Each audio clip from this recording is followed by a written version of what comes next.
یہ بہت زیادہ گرمی ہو رہی ہے, آپ لوگ کو مجھے لگ رہا ہے محسوس ہو رہا ہے. ہماری مسجد میں ایئر کنڈیشن بھی نہیں ہے. اس پورے علاقے میں نا سب سے غریب مسجد ہماری ہے. لوگ کہتے ہیں مفتی صاحب تو کروڑوں روپے چندہ کرتے ہیں, اگر کروڑوں چندہ ہوتا تو ہماری مسجد کا یہ حال نہ ہوتا. باتیں کرنے پر گورنمنٹ کی طرف سے کوئی پابندی نہیں ہے, لوگ پھینکتے رہتے ہیں اس مولوی کو دیکھو امریکہ جا رہا ہے, فلاں جا رہا ہے, فلاں جا رہا ہے, بہت پیسہ آ رہا ہوگا. تو آ رہا ہوتا تو یہ حال ہوتا. آپ کہہ سکتے ہو گھروں میں لگا رہا ہوگا مولوی, گھر جا کے بھی دیکھ لو ہمارے, میرے گھر میں اے سی نہیں ہے ابھی تک. خیر اس کی ایک اور حکمت بھی ہے, وہ لگوا دوں گا میں. اتنا بڑا مسئلہ ایسا نہ ہو مجھے زکوٰۃ دینا شروع کر دیں, کل اے سی کوئی زکوٰۃ میں لے آئے کہ لگا دو یار. اللہ نے مجھے بہت دیا الحمدللہ. اصل میں مجھے 4 جگہ لگانا ہے. مسئلہ یہ ہے کہ ہر چیز مجھے 4 سے ضرب دینی پڑتی ہے, اور پھر لگا دیں گے کوئی اتنا اللہ نے بہت دیا ہے, پھر اس کے بل اس کو کنٹرول کرنا ممکن نہیں ہے, پھر وہ 4 گنا اے سی کا مطلب ڈبل سے ڈبل. اللہ نے اتنا دیا ہے وہ بھی ہو جائے گا, لیکن ایک اور حکمت بھی ہے, وہ میں کیوں بتاؤں آپ کو, ساری باتیں کیا میں بتا دوں. میں چاہتا ہوں تھوڑا سا مشقتوں کا عادی رہے انسان. میں خود بھی رات گرمی میں ہی سویا ہوں, حالانکہ ہمارا جو مہمان خانہ ہے نا جہاں مہمانوں کو ٹھہراتے ہیں وہاں اے سی میں نے لگایا ہوا ہے, ایئر کنڈیشن, لیکن میں خود گرمی میں سوتا ہوں. کیوں اپنے آپ کو چھوئی موئی بنا رہے ہو؟ زیادہ چھوئی موئی نہ بناؤ اپنے آپ کو. اللہ نے مجھے اتنا دیا, جو ظاہر ہے 4 گھروں کو چلا رہا ہو تو کیا وہ اے سی میں نہیں سو سکتا؟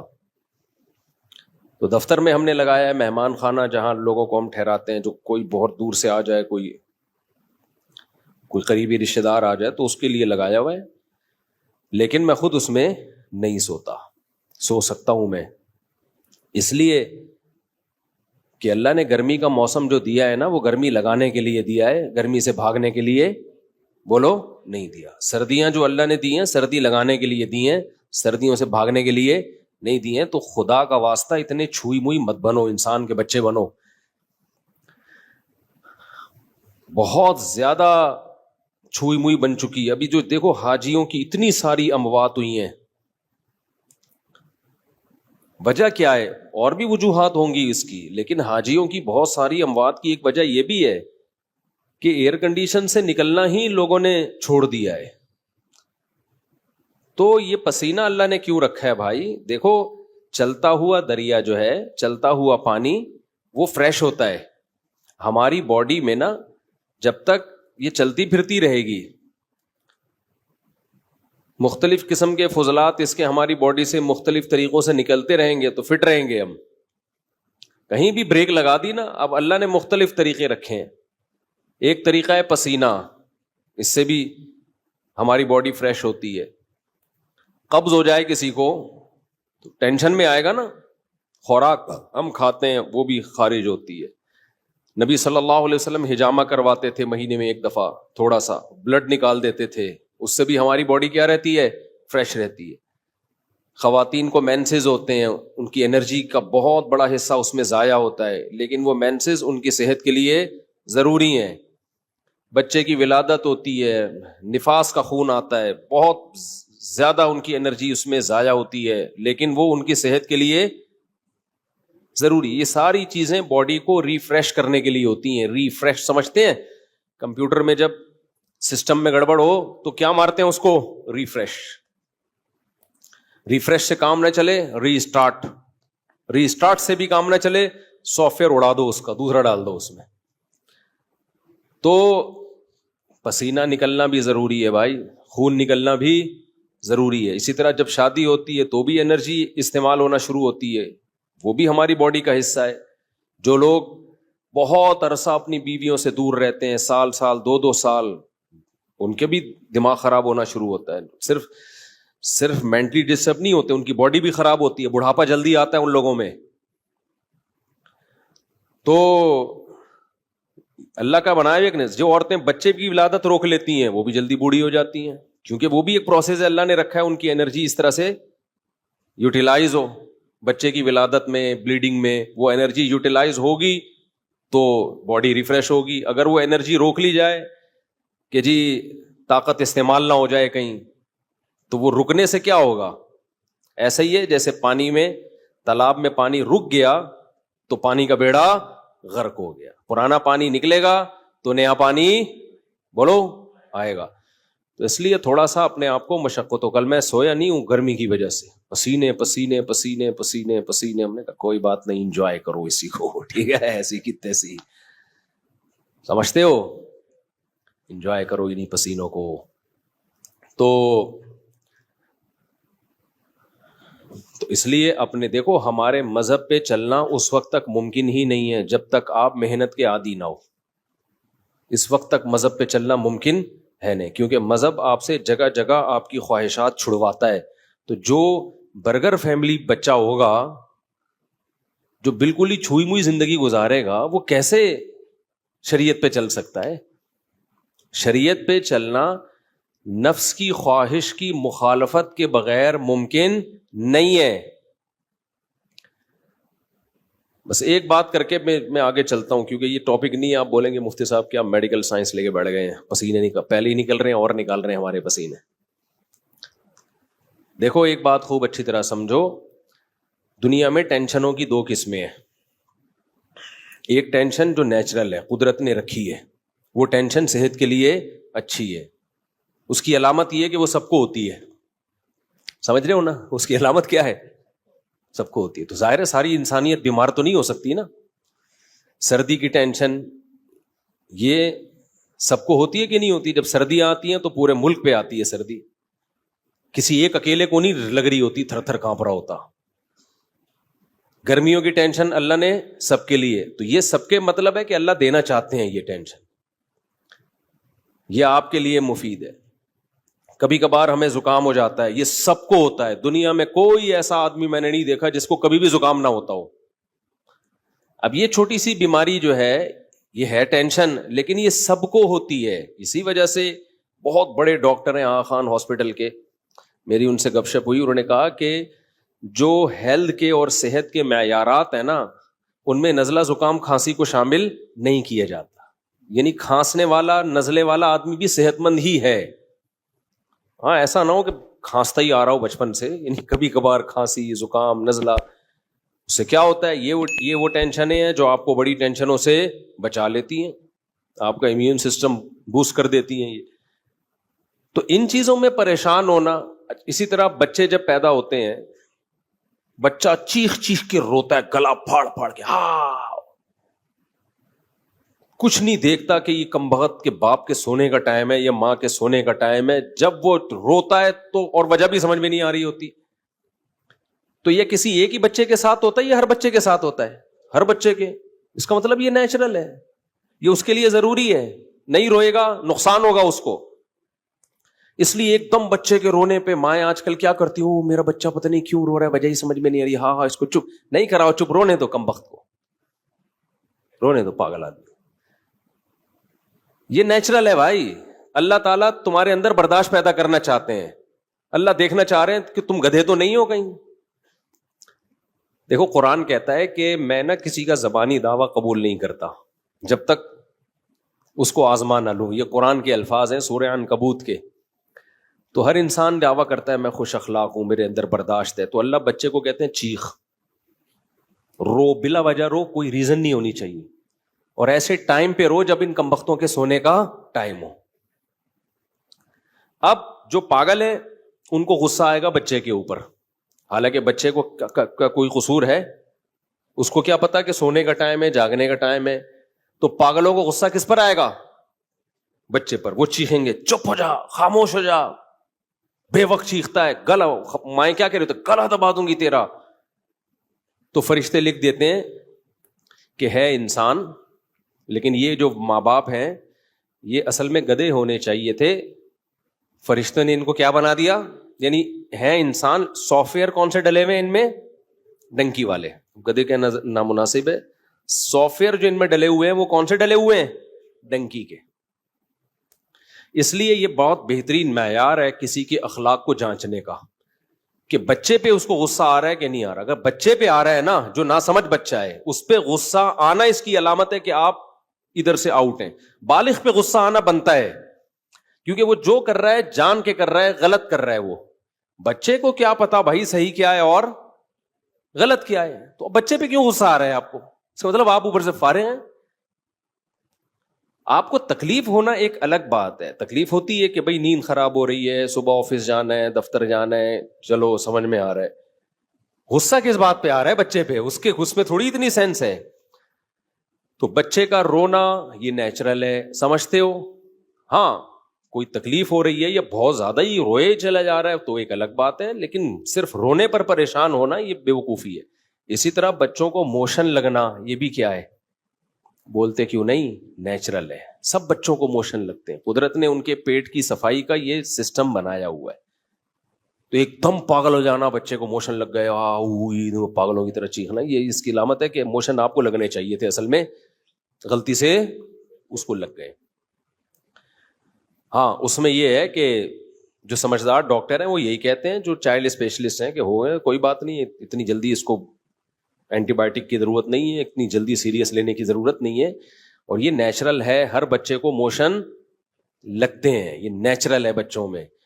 تو ہاں بہت زیادہ نہ ہو جائیں، اور وہ جو ڈاکٹر احتیاطی تدبیریں بتاتے ہیں وہ کرتے رہیں آپ، ORS وغیرہ. میں ڈاکٹر نہیں ہوں، کہیں کسی بچے کو 3 دن سے موشن لگے ہوئے آپ نے اور لگا دیے، اس کا مادہ فاسدہ سارا ہی نکل گیا. وہ حکیم صاحب کا قصہ سناتا ہوں نا میں، کہ مادہ فاسدہ حکیم صاحب نے کہا اس کا نکالو. ایک حکیم صاحب ہر ایک کو موشن کی دوا دیتے تھے. تو عطائی حکیم نا، جعلی حکیم ہوتے ہیں. میں نے ایسے حکیم بھی دیکھے ہیں، جو پیشنٹ جائے گا اس کو کہتے ہیں کہ پہلے ہم آپ کو جلاب آور دوا دیں گے، آپ کا پیٹ صاف ہوگا، باڈی نئے سرے سے ریفریش ہوگی، پھر ہم علاج کریں گے. پاگل آدمی تو کیا کر رہا ہے یار، ہر ایک کو موشن. تو اسی طرح ایک حکیم صاحب ہر ایک کو موشن کی دوا دیا کرتے تھے کہ پہلے مادہ فاسدہ نکلے گا، جو فاسد مادہ ہے نا وہ نکلے گا، پھر ہم علاج کریں گے. ایک بہت باریک سا آدمی چلا گیا، لوگوں نے کہا اس میں مادہ فاسدہ ہے ہی نہیں، مادہ ہی نہیں ہے، فاسد کہاں سے ہوگا؟ تو خدا کے لیے کچھ خیال کرنا. حکیم نے کہا نہیں، ہمارا علاج کا طریقہ یہ ہے کہ پہلے ہم مادہ فاسدہ نکالیں گے، اس کے بعد ہم علاج کریں. اس کو جلاب آور دوا دے دی، اس کا مادہ فاسدہ نکلنا شروع ہو گیا. حکیم کو لوگوں نے بلایا، بھائی یہ مر رہا ہے. حکیم نے کہا مادہ فاسدہ ہے، جتنا نکلے اتنا اچھا. یہ بالکل ایسا ہی ہے جیسے ہجامہ کر کے نا، جو ہجامے والے اناڑی کہتے ہیں فاسد خون ہے، جتنا نکلے اتنا اچھا. بھائی یہ غلط بات ہے. یہ ہجامہ والے بھی ایسے ہی کھینچ کے خون نکال رہے ہیں، اور اس پہ سنت کا لیبل لگا دیتے ہیں، پھر اتنا خون نکال دیتے ہیں. جب ان سے بولو کیا کر رہے ہو، کہہ رہے ہیں یہ فاسد خون ہے، فاسد خون ہے. او بھائی جان خون ہے، یہ بلڈ ہے، یہ وہی بلڈ ہے جو رگوں میں دوڑ رہا ہے. چکر آئیں گے، آدمی مر جائے گا، اتنا زیادہ نہیں کرو. جو کیا یار، یہ ایک مستقل ٹاپک ہے. ہر شخص پاکستان میں ہر فیلڈ میں ماہر ہے، اور جب تک کسی چیز میں پورا غلو نہیں ہوتا نا، اس وقت تک منجن بکتا نہیں ہے. ہجامہ والوں کو دیکھ لو، ہر بیماری کا علاج کس میں بتایا ہوا ہے؟ ہجامہ میں. آپ بتاؤ، لوگ آپ پر اعتماد کریں نہ کریں ان کا ہیڈک ہے، اس پہ لیبل لگا دیتے ہیں قرآن و سنت کا. تو اسلام کو بدنام کر رہے ہو آپ. ہر چیز ہجامہ، بے بھائی ایسا ہی اگر ہوتا تو یہ ڈاکٹر پاگل ہیں. بڑی بڑی یونیورسٹیاں بنی ہوئی ہیں، پورا میڈیکل سائنس کا ایک علم ہے، صدیوں سے لوگ اس میں ترقی کرتے کرتے آج ایک عروج پہ پہنچے ہیں. وہ سارے منجن بیچ رہے ہیں. ان سب کو چاہیے کلینک بند کر کے بس سرنج لے کے خون چوستے رہے لوگوں کا. تو ایسا کچھ بھی نہیں ہے. تو میں ہر طبقے سے ملتا ہوں، جتنے پھینکو پاکستان میں قسم اٹھا کے کہہ سکتا ہوں، جتنے پھینکو آپ کو پاکستان میں ملیں گے، پوری دنیا میں اتنے بڑے بڑے پھینکو کہیں بھی نہیں ہے. خیر کیا کریں اب، کہاں وہ مادہ فاسدہ نکال کے پھر ہم بیان شروع کرتے ہیں. تو وہ حکیم نے کو لوگوں نے کہا کہ حکیم صاحب مادہ فاسدہ نکل رہا ہے، مر رہا ہے. انہوں نے کہا مادہ فاسدہ ہے، جتنا نکلے اتنا اچھا. بالآخر اس کا انتقال ہو گیا، قبر میں دفنا دیا. لوگ حکیم کی کلینک پر آئے، اس کے مطب پہ آئے، کیا ہوا ہے بھائی، یہ تو مر گیا. حکیم نے کہا شکر کرو مادہ فاسدہ نکال کے مرا ہے، ساتھ لے کے نہیں گیا قبر میں، فریش ہو کے گیا. بالکل کوئی باڈی کے اندر گندگی بولو نہیں، بالکل صاف ستھرا، نیٹ کلین. تو ایسا نہ ہو کہ بچے کو اتنے ایموشن لگ جائیں کہ وہ سارا ہی مادہ فاسدہ اس کا نکل جائے. اس لیے میں کوئی ڈاکٹر نہیں ہوں, آپ بچے کو چائلڈ اسپیشلسٹ کو دکھایا کریں, لیکن میں صرف ایک آپ کو سمجھانے کے لیے کہ چھوٹی چھوٹی چیزوں پہ جو بہت زیادہ ہم لوگ ایک دم ہائپر ہو جاتے ہیں, مائیں بھی پاگل ہو جاتی ہیں, ہائے کیا ہو گیا, ہائے کیا ہو گیا. کچھ بھی نہیں ہوا بھائی, سب بچوں کے ساتھ رونا پیٹنا بھی ہوتا ہے, چیختے بھی ہیں, چلاتے بھی ہیں, موشن بھی ہوتے ہیں, اور بخار بھی ہوتا ہے بچوں کو. اور بچپن میں جتنا بخار ہو جائے نا وہ زیادہ اچھا ہے. دیکھو شو مارنے کے لیے نہیں کہہ رہا, میں 16-17 سال کی عمر سے لے کے نا مجھے اب تک کتنے وبائیں آتی ہیں, کتنے مسائل ہوتے ہیں, اللہ کا شکر ہے مجھے فیور نہیں ہوتا, اللہ نے بچایا ہوا ہے. اس کی وجہ کیا ہے؟ مجھے صرف ایک دفعہ فیور ہوا ہے, وہ ہجامے کی وجہ سے. وہ اتنا زیادہ ہجامہ کر دیا تھا, مادہ فاستہ نکالتے نکالتے میں ہی مرنے لگا تھا. خیر پھر وہ ملیریا نے اٹیک کیا, اور ایک آدھ دفعہ ہلکا پھلکا اور ہو گیا ہوگا. وجہ کیا ہے؟ ہمیں بچپن میں ڈاکٹر اچھا مل گیا تھا. جب بخار ہوتا تھا نا بچپن میں, تو میری والدہ مجھے ایک سرجن کے پاس لے کے جاتی تھی, اور وہ آرمی کے سرجن تھے اور اچھے جنرل فزیشین بھی تھے وہ. تو وہ کیا کرتے تھے, وہ ہمیں ہلکی پھلکی دوا دیتے تھے وہ ڈاکٹر صاحب. ہمارا بخار چلتا تھا 15-20 دن. تو والدہ ان سے کہتی تھی کہ بھائی اس کو جلدی ٹھیک کر دیں. اچھا سب بچوں کے ساتھ یہی حال تھا, وہ بخار کھینچتے تھے 15-20 دن. تو اب جلدی ٹھیک کرو بھائی. وہ کہتے تھے کہ دیکھو بچوں کا ابھی نا جو امیون سسٹم ہے نا وہ اس وقت ڈیولپ ہو رہا ہے, وہ بن رہا ہے. اگر ابھی سے ان کو اینٹی بایوٹک دے کے ہم بخار کو چلتے رہیں گے نا تو بڑے ہو کر بیمار ہی رہیں گے. پھر ہونے تو کوئی مسئلہ نہیں ہے, 15-20 دن کھینچنے تو اس کو خود ہی ٹھیک ہوگا یہ. تو وہ اس ڈاکٹر کا ہم پر اتنا احسان ہے, میں تو اس کے لیے دعائیں کرتا ہوں. اچھا پبلک پھر اس ڈاکٹر کے پاس جاتی نہیں تھی, مائیں نہیں جاتی تھی. مائیں کہتی تھی بچہ ٹھیک ہی نہیں ہو رہا. وہ کہتا نہ ہو کوئی مسئلہ نہیں, کوئی ڈینجرس نہیں ہے, کھینچنے دو 15 دن 20 دن 1 مہینہ لگ جائے کوئی مسئلہ نہیں ہے, آرام کراؤ, اسکول کی چھٹیاں کرا دو اس کو. تو اس ڈاکٹر کی کوئی لفٹ نہیں کراتا تھا. ان کے بارے میں مشہور تھا کہ یار ان کے پاس جا کے بندہ ٹھیک نہیں ہوتا. تو ایک اور ڈاکٹر تھے, پھر لوگ ان کے پاس لے جاتے تھے مائیں. ہماری اماں نہیں لے کر گئی ہمیں. ہماری اماں نے کہا بھائی ٹھیک ہے یہی کھلاتے رہو ہلکا ہلکا. وہ ایک بس لال سا سیرپ دے دیتے تھے, پیناڈول ٹائپ کا ہوتا تھا میرا خیال ہے. تو جو پڑوس میں ایک اور ڈاکٹر تھے وہ بیٹھے ہوتے تھے انجیکشن لے کے نا, ہیوی اینٹی بایوٹک لے کے. ادھر گیا ٹھک بندہ ٹھیک, سمجھ رہے ہیں نا. تو لوگ کہتے تھے یار یہ بندہ ہے ٹھیک, یہ ڈاکٹر کیا ہے, یہ صحیح ڈاکٹر ہے, اس کے پاس جاؤ 2 دن میں بندہ باقاعدہ دوڑنے لگتا ہے. تو یہ خیانت ہے ڈاکٹروں کی. ڈاکٹروں میں بھی دونوں طرح کے ڈاکٹر ہوتے ہیں, اچھے بھی اور برے بھی. اب جو نوٹ چھاپنے کی جس کو فکر ہوگی اس کو اس کی کوئی فکر نہیں ہے کہ یار میں جو اس اتنے سے بچے کو اتنی ہیوی اینٹی بایوٹک دے رہا ہوں اس کے ریزلٹ کیا نکلیں گے. کئی بعض دفعہ تو اینٹی بایوٹک ضروری ہوتی ہیں, تو یہ فیصلہ آپ نہ کریں یا میرے بیان سے فیصلہ نہ کریں کہ کھلانی ہے کہ نہیں, یہ ڈاکٹر ہی فیصلہ کرے گا. لیکن ڈاکٹروں میں بھی یہ بات دیکھنی چاہیے کہ کون سا ڈاکٹر لالچی ہے اور کون سا آپ کی صحت کے ساتھ بولو مخلص. تو میرے اوپر ڈاکٹر کا احسان ہے, انہوں نے مجھے ہیوی ڈوز نہیں دی, انجیکشن نہیں لگائے, اینٹی بایوٹک نہیں دی. اس کا اثر یہ نکلا میں کہاں کہاں نہیں گیا, ایسے ایسے علاقوں میں گیا ہوں جہاں انتہائی شدید سردی, اور ایسے ایسے علاقوں میں گیا ہوں جہاں انتہائی شدید گرمی, نزلے بھی ہوتا ہے, کھانسی بھی, زکام, سب کچھ. اس کی نوبت بہت کم آتی ہے کہ بستر پہ لیٹ جاؤ. اب آنا شروع ہو جائے بیان کے بعد تو ایک الگ بات ہے, وہ تو اللہ کی مرضی. کیا خیال ہے؟ تو میں جو اصل بات آپ سے کر رہا ہوں یہ بھی ہمارے مذہب کا حصہ ہے.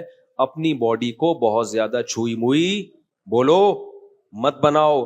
پتہ ہے کچھ ٹینشنیں ایسی ہیں کہ وہ ٹینشنیں اٹھانا آپ کی ٹینشن ختم کرنے کا ذریعہ بنتا ہے, اور کچھ ٹینشنیں ایسی ہیں کہ ان سے جان چھڑانا ٹینشن کا ذریعہ بنے گا.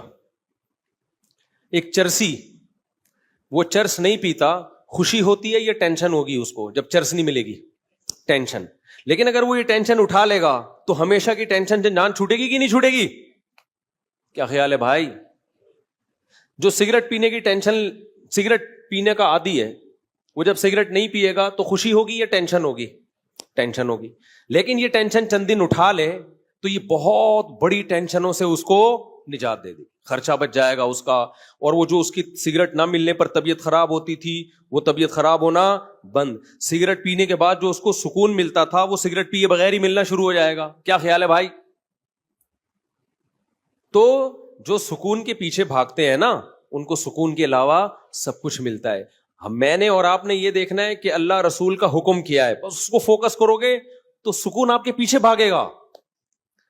ابھی لوگ سکون مارکیٹوں میں جا کے خریدنے کی کوشش میں, یہ خریدنے والی چیز نہیں ہے, دل اللہ کے ہاتھ میں ہے. نبی صلی اللہ علیہ وسلم نے فرمایا کہ انسان کا قلب بین اصبعی الرحمن, رحمان کی 2 انگلیوں کے بیچ میں ہے, 2 انگلیوں کے بیچ میں, جس طرف کو چاہتا ہے پلٹا دیتا ہے.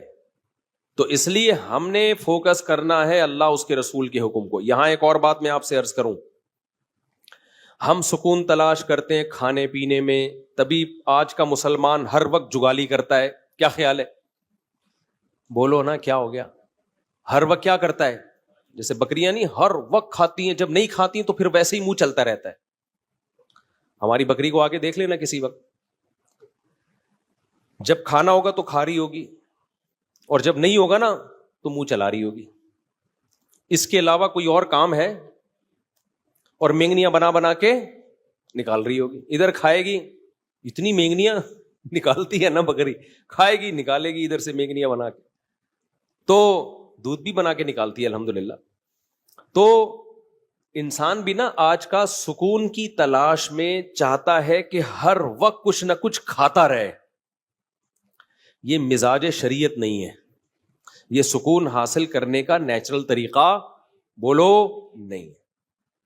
اگر آپ نے اپنے آپ کو کھانے کا عادی بنا لیا نا, اس سے آپ کی ٹینشن ختم نہیں ہوگی, اس سے آپ کی ٹینشن بڑھ جائے گی, اور کھانے کو دل کرے گا, اور کھانے کو دل کرے گا. تھوڑی دیر کچھ نہیں ملا پھر دل چاہے گا, کسی کام کے نہیں رہو گے, بیڑا غرق ہو جائے گا. اس لیے ہماری شریعت میں کوئی ایک حدیث بھی ایسی نہیں ہے, کوئی ضعیف حدیث ہی ہو جس میں کھانے کی فضیلت ہو کہ کھانا کھانا ثواب ہے, کہیں بھی نہیں ملتا. یہ تو پتہ نہیں مذہب میں کھانے کا تصور آیا کہاں سے, میں تو اس پہ حیران ہوں. کوئی ایک بھی مثال نہیں ملتی ہمیں اس کی. اور میٹھا کھانا تو ہے ہی نہیں. ایک تو ہم لوگوں نے جرم یہ کیا کہ کھانا اسلام کے کھاتے میں ڈال دیا, تبھی جتنے مذہبی لوگ ہیں ان میں میجورٹی آپ کو کھانے پینے والی نظر آئے گی. کیوں؟ اس لیے کہ مذہب میں کھانے پینے کی رسومات ہم نے بڑھا دی. تیجے کا کھانا, 40ویں کا کھانا, پھر محرم کا حلیم, یہ سارے مذہبی کھانے ہیں نا. بھائی جان کیا ہو گیا؟ دیکھو محرم کا حلیم, پھر 40واں بھی ہوتا ہے کو محرم کا, پھر ربیع الاول آیا, وہ تو فرسٹ ربیع الاول سے لے کے بلکہ ربیع الاول سے پہلے سے ہی کھانے شروع ہو جاتے ہیں اور چلتے ہیں ربیع الاول کے اینڈ کے بعد, یعنی ربیع الثانی تک بھی چلتے ہیں. وہ پھوڑنے پھاڑنے کا ہی مہینہ کہلایا جاتا ہے. کھاتے رہو, دیگیں, بریانی, مٹھائیاں. ابھی کوئی صاحب کے بیٹا پیدا ہوا, مٹھائی لے کر آ گئے ہمارے لیے, اللہ ان کے برکت دے ماشاءاللہ. مٹھائیوں کا رواج ختم کرو. سمجھتے ہو یہ مٹھائی جو ہے ہمارے مذہب سے میچ نہیں. ہمارے مذہب سے پتہ ہے کیا چیز میچ کرتی ہے؟ گوشت, جس سے وزن نہیں بڑھتا. ہمارے نبی نے بچہ پیدا ہونے پر مٹھائی کا حکم دیا یا بکرا کاٹنے کا حکم دیا ہے؟ بولتے کیوں نہیں؟ گوشت. تو ہمارے نبی تو ہمیں گوشت خور بنانا چاہتے ہیں جس سے وزن بڑھتا نہیں ہے, اور ہم کیا کرتے ہیں ہر خوشی پہ کیا کر رہے ہوتے ہیں؟ مٹھائی. تو ہم لوگوں کو لڈو بنانا چاہتے ہیں.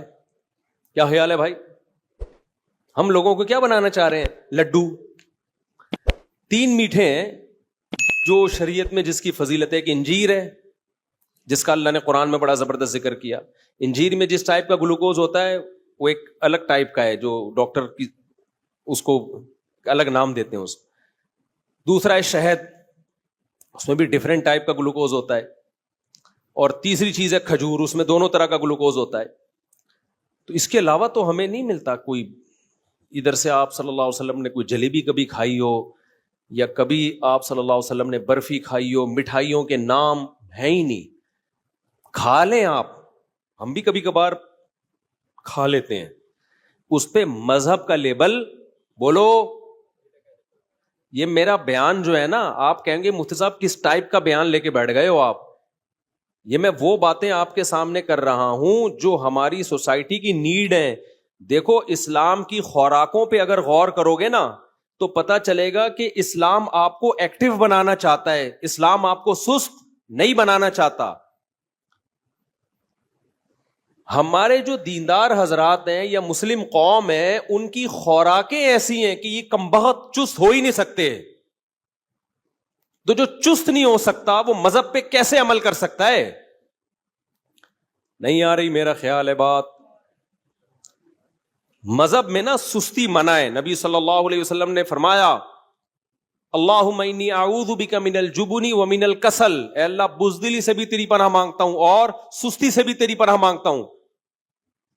اسلام ایک پورا پیکج ہے. اگر سستی سے نبی نے پناہ مانگی ہے، سستی کو کی حوصلہ شکنی کی ہے، تو یہ ہو سکتا تھا اسلام آپ کو خوراکیں وہ کھلائے جو آپ کو کولیسٹرول کا ڈبہ بنا دیں، سست بنا دیں، اور پھر چستی کی ترغیبیں دے. اس کا مطلب دیکھو، ایک ڈاکٹر ورک شاپ کروا رہا ہو اور آپ کو ایکٹیو رہنے کے طریقے بتا رہا ہو، اور پھر ہر ایک کے سامنے رسگلے کے ڈبے لا کے رکھ دیے ہوں، تو آپ کہیں گے ڈاکٹر صاحب آپ کی باتوں میں اور آپ کے ایٹیٹیوڈ میں تضاد ہے، یہ دونوں آپس میں ملتی نہیں. اور آسان مثال، ایک ڈاکٹر آپ کو کینسر کے خلاف موٹیویٹ کر رہا ہو، سمجھا رہا ہو کینسر بہت خطرناک ہے، کینسر سے دور بھاگو، کینسر سگریٹ سے ہوتا ہے، کینسر موٹاپے سے ہوتا ہے، کینسر فلانی چیز سے ہوتا ہے، کینسر ڈمکانی چیز سے ہوتا ہے. اس کے بعد پھر سٹا لگا رہا ہے بیٹھ کے، اور آپ گئے ایک ڈبہ آپ کو بھی پکڑا ہے گولڈ لیف، یہ لیجیے کیٹو کنگ سائز فلٹر، ہمارے دور میں یہی ایڈ آتے تھے، اب پتہ نہیں کیا آ رہے ہیں، یہ کھائی. آپ بولو گے ڈاکٹر صاحب وہ کیا تقریر تھی وہ جو آپ گھنٹوں سے کر رہے تھے؟ تو ڈاکٹر کیا، اصل میں مجھے لیکچر کے پیسے ملتے ہیں، تو لیکچر تو میں نے دینا ہے بھائی، اس لیکچر کے تو مجھے پیسے ملتے ہیں تو وہ تو میں نے دینا تھا، تو اس لیے باقی اب یہ ہمارا آپس کا معاملہ ہے، ہم سگریٹ پیتے ہیں کہ نہیں پیتے. تو آپ بولو گے ٹھیک ہے، پھر آپ ایک ایز اے لیکچرار بہت ایک اچھے ہیں، آپ ایز اے موٹیویشنل اسپیکر آپ کی 2 ٹکے کی حیثیت نہیں ہے، آپ تو لوگوں کو ڈی موٹیویٹ کر رہے ہیں. تو آپ مجھے ایک بات بتاؤ، ہمارے نبی صلی اللہ علیہ وسلم اگر خوراکیں ہمیں وہ بتاتے جو ہمیں سست بنائیں اور ترغیب ہمیں چست رہنے کی دیتے، تو کیا آپ اللہ کے پیغمبر ہوتے؟ بولتے کیوں نہیں؟ پھر ہوتے اللہ کے پیغمبر؟ پھر نہیں ہوتے. آپ کو پتا ہے یہ جو کھانا پینا ہے نا، یہ ہمارے مذہب کا بہت اہم ٹاپک ہے، یہ ہلکا نہیں ہے. نماز روزہ تو ہے ہی، اسلام کے 5 ارکان وہ تو ہیں ہی، لیکن نماز روزے پر آنے کے لیے اور اپنی زندگی میں شریعت کو لانے کے لیے اور بھی کچھ پیکج دیے پیغمبر صلی اللہ علیہ وسلم نے. جب تک ان پیکجز کو ہم اختیار نہیں کریں گے، اسلام پہ چلنا ہمارے لیے ممکن نہیں ہوگا. اس کی مثال میں آپ کو دیتا ہوں. اسلام میں بے جا غصہ، بلا وجہ غصہ، یہ ہر وقت توے پہ بعض لوگ جیسے بیٹھے رہتے ہیں نا غصے میں، یہ اچھی خصلت ہے یا بری خصلت ہے؟ قرآن کہتا ہے والکاظمین الغیظ، نیک لوگ غصے کو کیا کرتے ہیں؟ پیتے ہیں. اب ایک طرف اسلام کہہ رہا ہے کہ غصہ بری چیز ہے، کبھی کبھار تو ٹھیک ہے، ضرورت بھی ہوتی ہے، وہ نیچرل بھی ہے. بلا وجہ چھوٹی چھوٹی باتوں پہ ایک دم ناک پہ مکھی بٹھا کے رکھنا ہر وقت، بعض لوگوں کی عادت ایسی ہوتی ہے جیسے ابھی ایک دھماکے سے پھٹ جائیں گے وہ نا، تو یہ بری خصلت ہے. کیا خیال ہے؟ تو جب بھی کوئی عالم بزرگ غصے کا علاج کرے، جس کے پاس آپ جاؤ، تو وہ غصے کے دونوں پہلوؤں پہ غور کرے گا کہ ایسا تو نہیں ہے کہ آپ کو غصہ کسی روحانی وجہ سے آ رہا ہو، آپ میں تکبر ہے. غصہ جس کو زیادہ آتا ہے نا، 2 وجوہات ہوتی ہیں. ایک روحانی وجہ کا مطلب اس میں تکبر ہے، اس کے اندر اس کو یہ غلط فہمی ہو گئی ہے کہ میں بہت نیک ہوں. بعض لوگوں کو اپنے بارے میں یہ خوش فہمی ہو جاتی ہے کہ میں بہت نیک ہوں.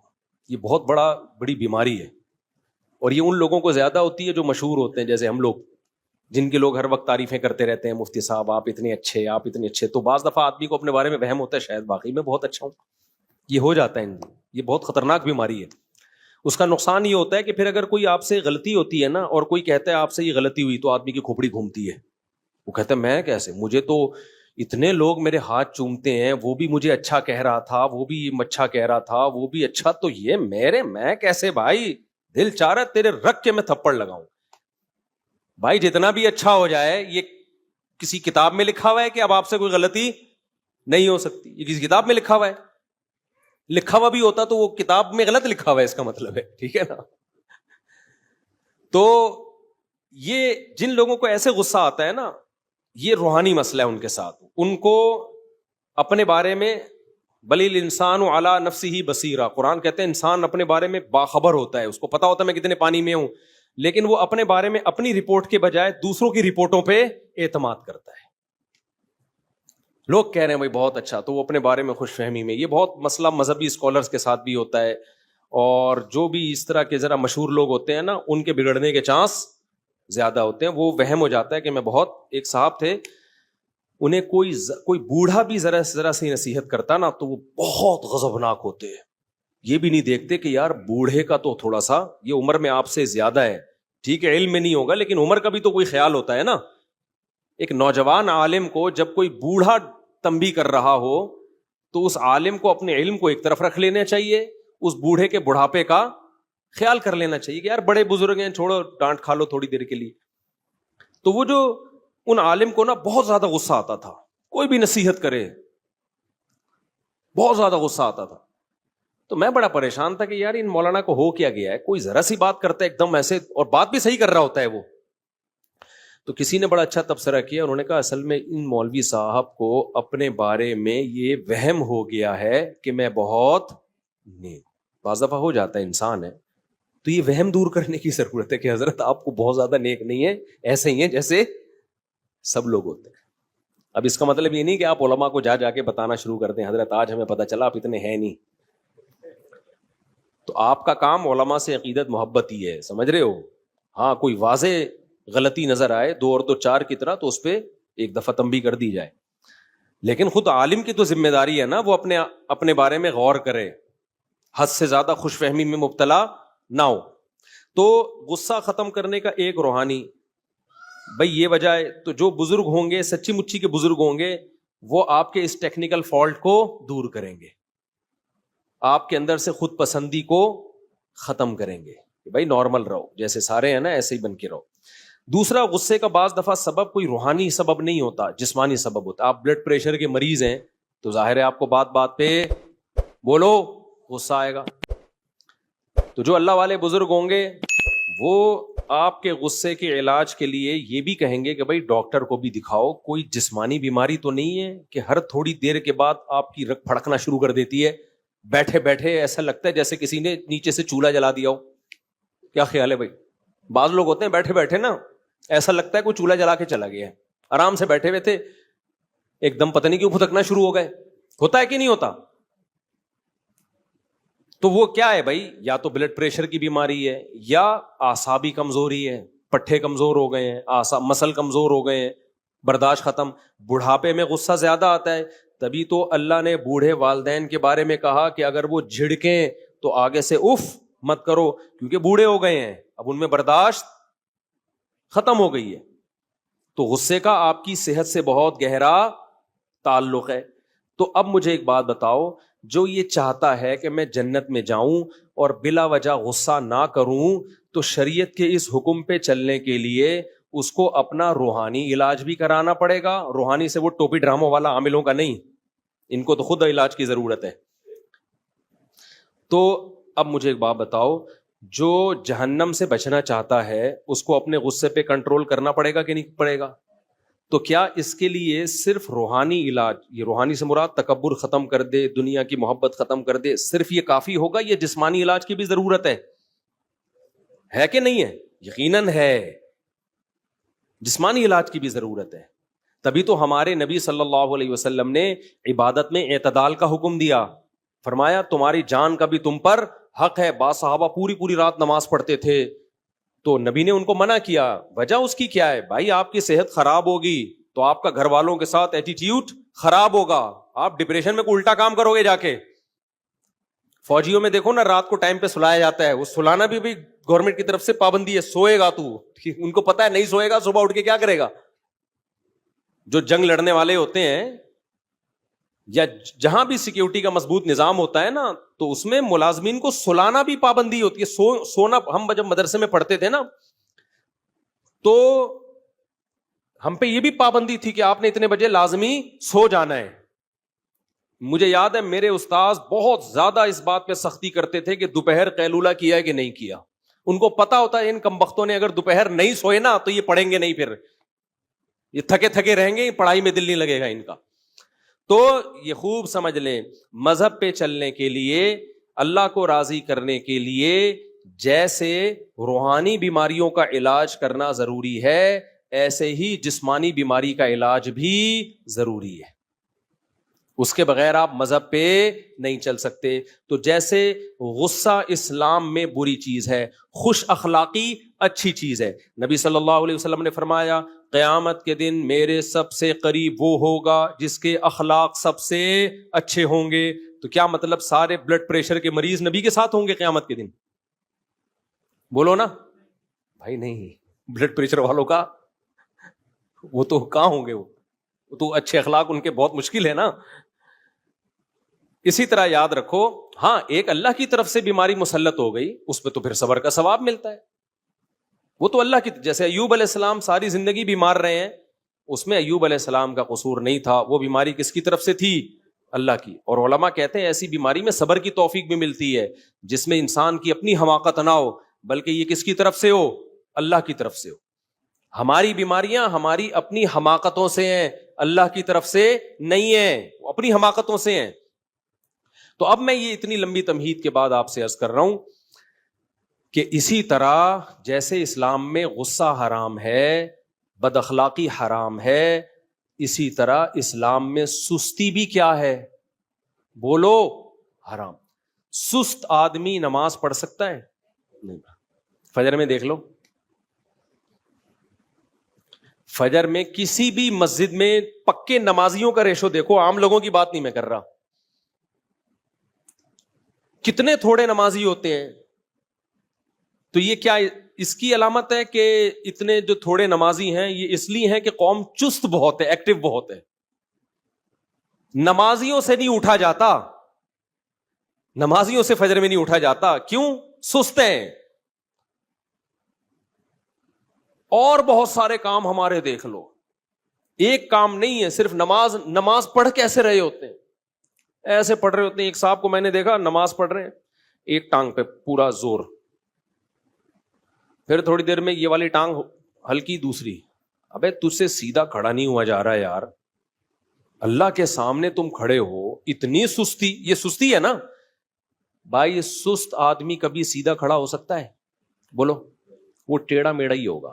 ہمارے شیخ حضرت مفتی رشید احمد صاحب رحمہ اللہ جب بیان کرتے تھے نا تو ٹیک لگا کے نہیں کرتے تھے, حالانکہ ان کی عمر 75-76 سال میں بھی ایسے کمر سیدھی رکھ کے بیٹھتے تھے یوں, اور کوئی ٹیڑھی کمر کے ساتھ بیٹھا ہوتا تھا نا یوں کر کے اس کو ڈانٹ کے سیدھا کر دیتے تھے. حضرت کو ہم نے نہیں دیکھا کبھی سیڑھیوں سے اترتے ہوئے سہارا لیا ہو, سیڑھیوں پہ چڑھتے ہوئے بھی ایسے ٹھک کر کے جاتے تھے.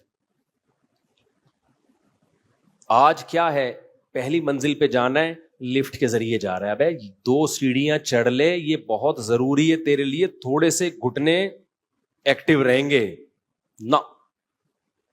ابھی ایک کارپینٹر کو میں نے اپنے گارڈ کے ساتھ انڈا موڑ بھیجا. یہ انڈا موڑ یہ جہاں سے یعنی قریب ہی ہے, میرا خیال ہے 0.25 کلومیٹر ہے یہ. وہ کارپینٹر آدھے راستے میں بیٹھ گیا کہ تھوڑا ریسٹ کرنے دو, 0.25 کلومیٹر چلنے کے لیے. کتنا ہے؟ 100 میٹر نہیں, 100 میٹر سے تھوڑا زیادہ ہے. چلے اس پہ ہم بعد میں ڈسکس کریں گے. ٹھیک. وہ بیٹھ گیا بیچ میں, جوان آدمی. تو یہ قوم کی حالت ہے, تو یہ جہاد کرے گی؟ یہ جہاد کرے گی؟ تو سستی اسلام میں بری چیز ہے. چستی کیا ہے؟ میں بھی چستی پہ اتنے بیانات کر رہا ہوں, آپ یہ نہ سمجھے مفتی صاحب پتہ نہیں کتنے ایکٹیو ہوں گے, ہم بھی آپ جیسے ہی ہیں, لیکن بات تو وہی کریں نا جو ٹھیک ہو. کیا خیال ہے؟ تو اب مجھے ایک بات بتاؤ, جب ہمیں صحابہ میں کوئی سست نہیں ملتا, اور اتنی قربانیاں سست لوگوں کا کام ہے ہی نہیں جو قربانیاں صحابہ نے دی. خالد بن ولید نے روم اور فارس کے بخی ادھیڑ کے رکھ دیے تھے. ہمارے مجاہدین جو ماضی میں ہم لوگوں نے دنیا فتح کی ہیں, فرانس تک پہنچ چکی تھی ہماری فوجیں, اور ادھر فتح کرتے کرتے شام اور ادھر ایسٹ کی طرف انڈونیشیا، ملیشیا، یہ ساری اسلامی سلطنتیں یہ تو بہت پہلے اسلام میں داخل ہو چکی ہیں. کابل تک مسلمان فوجیں حضرت عثمان کے دور میں آ چکی تھیں، وہاں صحابہ کی قبریں ملتی ہیں. ازبکستان، آذربائیجان، یہ سب حضرت عثمان کے دور میں فتح ہو چکا تھا. تو یہ سست لوگوں کا کام ہو سکتا ہے؟ اگر نبی صلی اللہ علیہ وسلم صحابہ کو ربیع الاول کے حلووں پہ ڈال کے چلے گئے ہوتے کہ تم محرم میں اتنا حلیم کھایا کرو، ربیع الاول میں اتنی دیگیں کھایا کرو، جب بچہ پیدا ہوا کرے تو مٹھائی کے اتنے ڈبے کھا لیا کرو، تو آپ مجھے بتاؤ روم اور فارس اور آذربائیجان، ازبکستان یہ فتح ہوتے؟ بولو نا. تو مذہب پہ چلنا ممکن ہی نہیں ہے سست آدمی کے لیے، سمجھ رہے ہو نا. اس سے فجر میں اٹھا جائے گا، اٹھ کے آئے گا تو ایسے لگے گا جیسے قبر سے کسی نے مردہ اکھاڑا ہوا ہے. آپ دیکھ لو نا، جو سست بچے ہوتے ہیں آپ ان کو اٹھاؤ تو صحیح، ایسے مرے ہوئے آ رہے ہوتے ہیں جیسے تجھے پھانسی کے پھندے کی طرف لے کے جا رہے ہیں، ہم پھانسی گھاٹ کی طرف لے کے جا رہے ہیں. پھر آگے بیٹھے گا تو وضو خانے میں بیٹھ جائے گا، وہیں جھومتا رہے گا بیٹھ کے. پھر وضو خانے سے اس کو اٹھاؤ گے، آگے کھڑا ہوگا، پھر عجیب اسٹائل سے کبھی ایک پاؤں پہ سہارا لے کے ادھر کبھی ادھر، کبھی پھر ناک میں کھجا رہا ہے، کبھی کان میں انگلی گھما رہا ہے. نہ نماز میں خشوع و خضوع، نہ وضو تمیز سے ہوگا اس کا. عجیب. تو یہ کیا ہے بھائی؟ یہ کسی کام کا نہیں ہے، یہ امت پہ بوجھ ہے، یہ نمازیوں کو بدنام کر رہا ہے. بوڑھا امام ہوتا ہے نا، بوڑھا امام، وہ بیچارہ سمجھ میں آتا ہے کہ رکوع میں گیا، دیر اللہ اکبر کہہ دیا اور رکوع میں جانے میں دیر ہو گئی، سجدے میں جانے میں دیر ہو گئی، سجدے سے اٹھنے میں دیر ہو گئی. جو بوڑھے ہوتے ہیں وہ تو مجبور ہیں بیچارے، بڑھاپے میں ہو جاتے. میں نے جوان امام دیکھے ہیں سجدے میں جا رہے ہیں، اللہ اتنا لمبا اللہ اکبر کہ پبلک سجدے میں پہلے پہنچ چکی ہے، امام صاحب ابھی راستے میں پہنچے. یار آپ تو 30-35 سال کے ابھی ینگ ہو، آپ اتنا لیٹ پہنچ رہے ہو، سردے میں اتنا لیٹ پہنچ رہے ہو. اور چلو شادیوں میں دولہا اپنی شادی میں لیٹ آتا ہے، میں تو نکاح پڑھاتا ہوں نا یہاں، دولہا لیٹ آدھا گھنٹہ 1 گھنٹہ. میں کہتا ہوں جس کمبخت کو اس کی شادی موٹیویٹ نہیں کر سکی ٹائم پہ پہنچنے کے لیے، وہ باقی کون سے کام ٹائم پہ کرے گا؟ یا تو بیزار ہے، تیری پسند کی شادی نہیں ہو رہی، یا تو سست ہے کہ پسند کا کام بھی اتنی سستی سے ہو رہا ہے. یہی وجہ ہو سکتی ہے نا بھائی تیری. کبھی چلو حادثہ بھی ہو جاتا ہے، ٹریفک جیم ہے، کوئی مسئلہ ہو گیا، لیکن نارملی بھی لوگ یہی کر رہے ہوتے ہیں. ہم بیٹھے ہوئے ہیں نکاح پڑھانے، ہم ٹائم پہ پہنچے ہوئے ہیں، حالانکہ میری نہیں ہو رہی شادی، پھر بھی میں ٹائم پہ پہنچا ہوا ہوں. اور اگلا کیا کر رہا ہے؟ جو دولہا ہے 1 گھنٹہ لیٹ، 1.5 گھنٹہ لیٹ. بس کر یار، تو نماز کیسے ٹائم پہ پڑھے گا جب تیری جو شادی جس میں اتنی دلچسپی ہے تجھے، وہ تو اتنی لیٹ کر رہا ہے، گھنٹہ بعد پہنچ رہا ہے تو.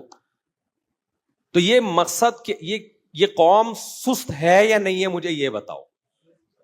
یہ خدا کی قسم بہت بڑا عیب ہے ہمارے اندر، اس کو ہلکا مت سمجھو، بہت بڑا عیب ہے. نبی صلی اللہ علیہ وسلم کو سستی پسند نہیں ہے.